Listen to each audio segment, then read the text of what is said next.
নিরাপদ খাদ্য নিশ্চিতে ২৪০০ কোটি টাকা ব্যয়ে ফুড টেস্টিং ক্যাপাসিটি ডেভেলপমেন্ট প্রকল্প হাতে নিয়েছে সরকার, যার আওতায় ঢাকায় বিশেষায়িত কেন্দ্রীয় ল্যাবের পাশাপাশি চট্টগ্রাম ও খুলনায় গড়ে উঠবে খাদ্যমান পরীক্ষার অবকাঠামো।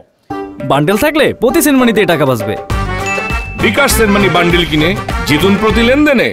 সোমবার রাজধানীতে এক সেমিনারে খাদ্য উপদেষ্টা বলেন, আধুনিক খাদ্য নিরাপত্তা ব্যবস্থায় জোর দিচ্ছে সরকার, যা প্রক্রিয়াজাত খাদ্যের রপ্তানি বাড়াতেও ভূমিকা রাখবে। ব্যাকটেরিয়া, জীবাণু কিংবা রাসায়নিকের সংমিশ্রণ সহ নানা কারণে খাবার অনিরাপদ হয়ে ওঠে।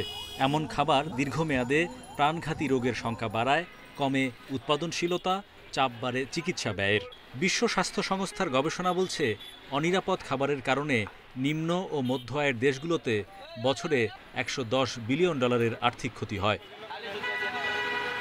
দেশের বাজারে নিরাপদ খাদ্য নিশ্চিতে সরকারি বিশেষ কর্তৃপক্ষ প্রায় 1 যুগ ধরে কাজ করছে। এসডিজি বাস্তবায়নে ক্ষুধামুক্ত স্বাস্থ্যকর জাতি গঠনের অভীষ্ট পূরণে নিরাপদ খাদ্য জরুরি।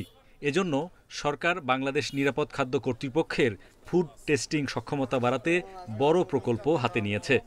অনেক প্যাকেট ফুড বিভিন্নভাবে আসছে, তো এইগুলি বাজারজাতকরণের আগে যাতে যথাযথভাবে দেখে নেওয়া যায়, পাশাপাশি যারা এসব বিধিবিধান মানবে না খাদ্যকে নিরাপদ রাখার জন্য, তাদের যাতে আইনের আওতায় আনা যায়, এর উদ্দেশ্যে এই প্রজেক্টটা করা হয়েছে। তার জন্য আপনার ঢাকায় একটা সেন্ট্রাল ল্যাবরেটরি হবে।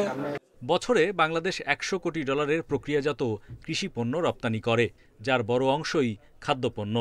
বিশ্ব স্বীকৃত ল্যাব সুবিধা এমন রপ্তানি আয় বাড়াতে ভূমিকা রাখবে বলে মনে করেন সংশ্লিষ্টরা। দুইটা ল্যাবের মধ্যে যদি পার্থক্য দেখা যায় টেস্ট রেজাল্টে, তাহলে এটা বিচারকারী কোনো ল্যাব নাই। তা আমাদের যে ল্যাবটা তৈরি হচ্ছে, যেটা এটা রেফারেন্স ল্যাব, অর্থাৎ আলটিমেট যে উনি যেটা বলবেন সেটাই ফাইনাল রেজাল্ট। রপ্তানি প্রক্রিয়া সহজ হবে বলতে তার টেস্ট তার বাইরে যেতে হবে না, আমার এখানে টেস্ট করে আমি যে রেজাল্ট দিব সেটা সবাই মানবে। সেমিনারে বলা হয়, জাইকার 2000 কোটি টাকা ঋণে 10 বছর মেয়াদী প্রকল্পে থাকবে প্রশাসনিক ভবন নির্মাণ, জনবলের প্রশিক্ষণ সহ নানা উদ্যোগ।